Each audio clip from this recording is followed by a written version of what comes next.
தமிழகத்தில் கனமழை வெள்ளத்தால் பாதிக்கப்பட்ட சென்னை, காஞ்சிபுரம், திருவள்ளூர், கடலூர் உள்ளிட்ட மாவட்டங்களில் முதலமைச்சர் செல்வி ஜெயலலிதா உத்தரவின் பேரில் போர்க்கால அடிப்படையில் மேற்கொள்ளப்படும் நிவாரணம் மற்றும் சீரமைப்பு பணிகள் காரணமாக இயல்பு நிலை வேகமாக திரும்பி வருகிறது.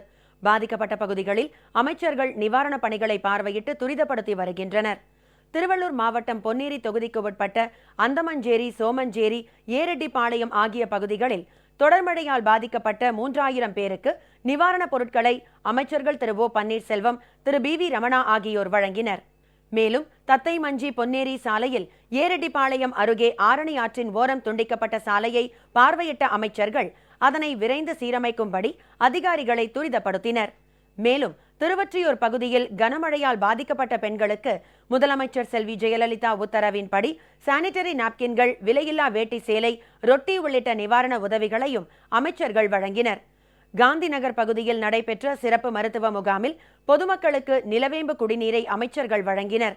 விழுப்புரம் மாவட்டம் வானூர், சங்கராபுரம், சின்னசேலம், கள்ளக்குறிச்சி ஆகிய வட்டங்களுக்கு உட்பட்ட பல்வேறு கிராமங்களில் கனமழையால் குடிசை வீடுகள் சேதமடைந்ததால் பாதிப்புக்குள்ளானவர்கள் மற்றும் கால்நடைகளின் உயிரிழப்பால் பாதிக்கப்பட்டவர்கள் என மொத்தம் 465 பேருக்கு 21 லட்சம் ரூபாய் மதிப்பிலான நிவாரண உதவிகளை அமைச்சர் திரு ப மோகன் வழங்கினார். இந்த நிகழ்ச்சியில் மாவட்ட ஆட்சியர் திருமதி லட்சுமி, நாடாளுமன்ற உறுப்பினர் டாக்டர் லட்சுமணன், சட்டமன்ற உறுப்பினர்கள் உள்ளிட்டோர் கலந்து கொண்டனர்.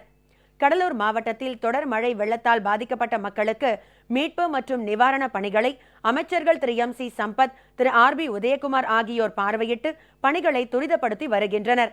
மீட்பு நடவடிக்கைகளில் ராணுவத்தினர் ஈடுபட்டுள்ளனர். மழையால் சேதமடைந்த பெருங்களத்தூர் ஏரியை மணல் மூட்டைகளை கொண்டு சீரமைக்கும் பணியில் பொதுப்பணித்துறை ஊழியர்கள் ஈடுபட்டனர். இதனை அமைச்சர்கள் திரு எஸ் பி வேலுமணி, திரு டி கே எம் சின்னையா ஆகியோர் பார்வையிட்டு பணிகளை துரிதப்படுத்தினர்.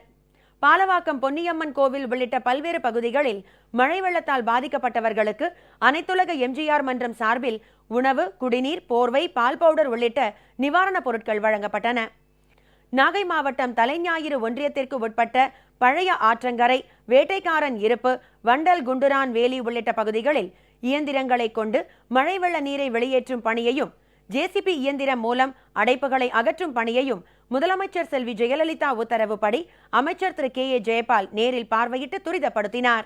தண்ணியில பாதிக்கப்பட்டோம். அம்மா அவர்கள் எங்களை கூட்டுக்காந்து தங்க வச்சு எங்களை சாப்பாடு வசதி, தண்ணி வசதி எங்களுக்கு எல்லாமே செஞ்சுட்டாங்க. அம்மா அவங்களுக்கு நன்றி.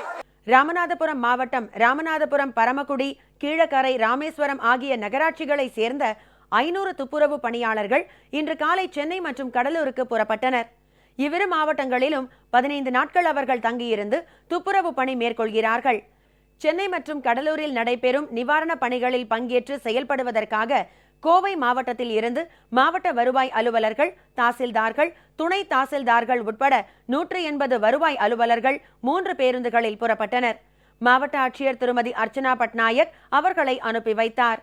சென்னையில் மாநகராட்சி பணியாளர்களுடன் இணைந்து துப்புரவு பணிகளை துரிதகதியில் மேற்கொண்டு சென்னை மாநகரை 100% தூய்மையான நகரமாக மாற்றும் வகையில் மதுரை மாநகராட்சியை சேர்ந்த 230 துப்புரவு பணியாளர்கள் மற்றும் சுகாதாரத்துறை ஆய்வாளர்கள் அனுப்பி வைக்கப்பட்டனர்.